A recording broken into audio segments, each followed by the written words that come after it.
The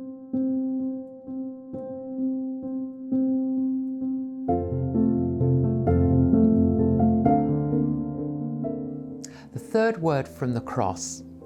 The Gospels tell us that Jesus' mother and a number of the women who had followed him remained by the cross, and with them was just one disciple, the disciple whom he loved, traditionally identified as John.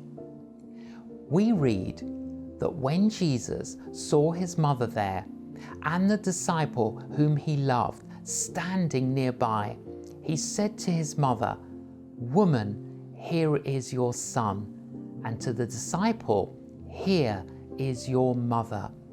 From that time on, the disciple took her into his home. Roman law allowed that someone who was crucified could make a legally binding last will and testament to settle their affairs. Here, just before his death, Jesus has only one thing left to sort out: his responsibility to his mother. So, as the darkness gathers, he turns to his mother and John and hands her into his care.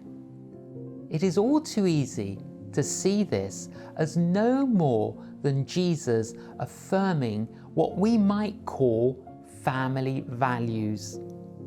We imagine him looking after his mum in the same way as on the front line some wounded soldier might ask a friend to make sure that his family were all right. Yet, carefully thinking about what is going on here points us to something deeper.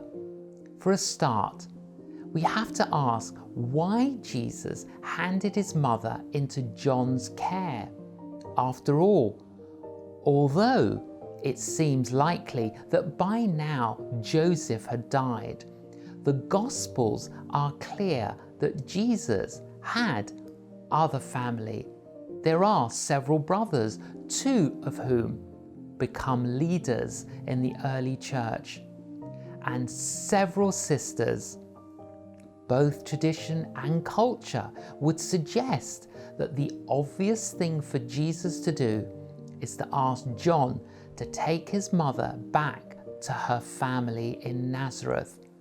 But he doesn't. He tells John that it is his responsibility to take care of his mother.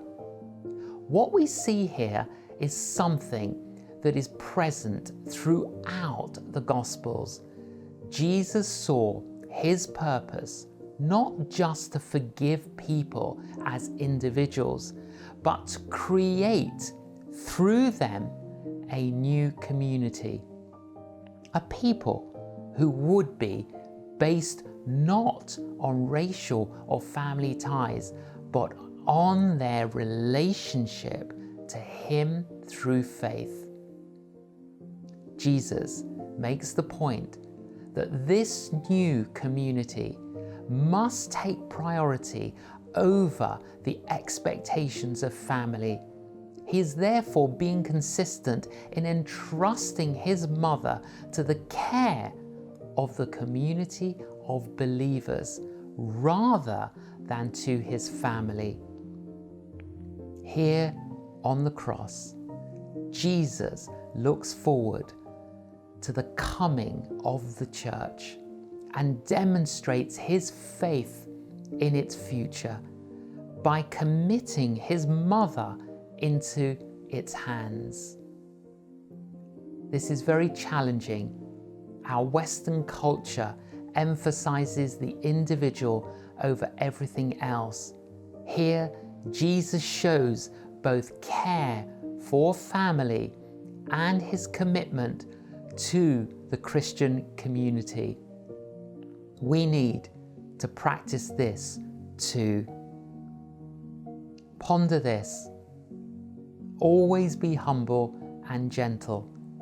Be patient with each other, making allowance for each other's faults because of your love. A prayer. Lord, thank you for the reminder that we are part of your family.